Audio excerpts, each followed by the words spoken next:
Kalau kata nak tinggalkan drama band tu, bagi saya tak ada dalam kamus kehidupan saya. Drama band dan diri saya tu dah jadi sebati dah. Terbaiklah Epul Roza, walaupun dah ada nama dalam industri tapi tetap masih setia bersama drama band.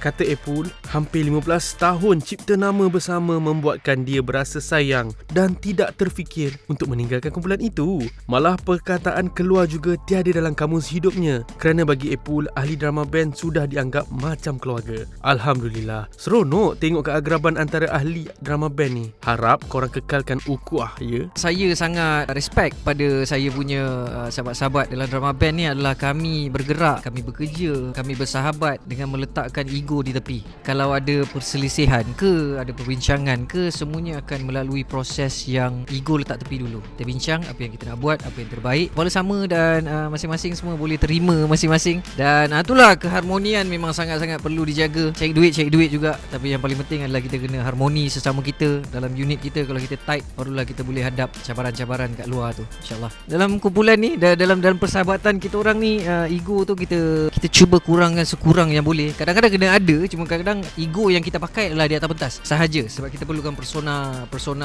performer tu dekat atas pentas. Dan bila di bawah pentas, di belakang tabir, kita orang sebenarnya adalah kawan-kawan rapat yang memang dah macam keluarga, yang mencintai muzik dan buat kerja sama-sama. Itu yang menjadikan harmoni tu terjaga dan masing-masing tak ada niat jahat, niat buruk terhadap masing-masing. Itu je lah kot yang saya rasa sangat bersyukur, yang pasukan ni adalah pasukan yang jadi tight, sebab tak ada benda-benda yang negatif tu yang mempengaruhi kita orang punya persahabatan tu. Kalau kata nak tinggalkan drama band tu, bagi saya tak ada dalam kamus kehidupan saya. Drama band dan diri saya tu dah jadi sebati dah. Kalau cerita projek solo, ada je projek solo yang saya jalankan di bawah jenama Epul Roza. Macam single sebelum ni pun, single ILU, kita keluar dengan jenama Epul Roza. Tapi apa-apa pun, walaupun jenama itu adalah Epul Roza, pemain-pemain di belakangnya, pemikir-pemikir di belakang ni tetap drama band juga. So sebenarnya kita orang sama-sama kat mana-mana pun, naik ke turun ke, macam mana nak kayuh, semua kita orang sama-sama. Mungkin itu yang membuatkan kita orang tak ada konflik. Kalau saya buat solo pun diorang support, dan kalau dengan drama band pun diorang bagi komitmen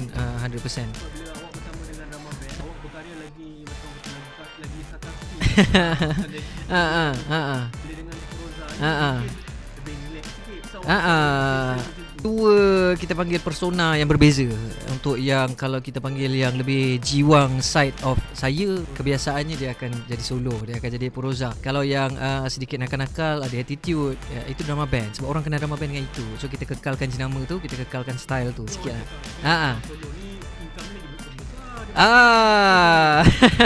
Betul lah, betul, income tu lebih besar. Tapi bagi saya rezeki tu memang dah ditakdirkan untuk kita masing-masing. Kalau solo tu lagi besar, tapi pernah je situasi banyak kali terjadi pun yang kalau even ada date yang perlu saya solo, tapi masa tu ada drama band, saya akan pilih drama band. Sebab saya lebih nak enjoy di atas pentas tu. Sebab cari duit, kita ada banyak lagi channel lain cari duit. Dan nak cari enjoy dekat atas pentas tu bersama-sama dengan band yang sama-sama kita orang kayu dari bawah sampai ke hari ni, lain rasa dia. Yang tu duit tak boleh beli. Bila kita cerita pasal solo lagi banyak, drama band lagi kurang, sebenarnya still ada untung.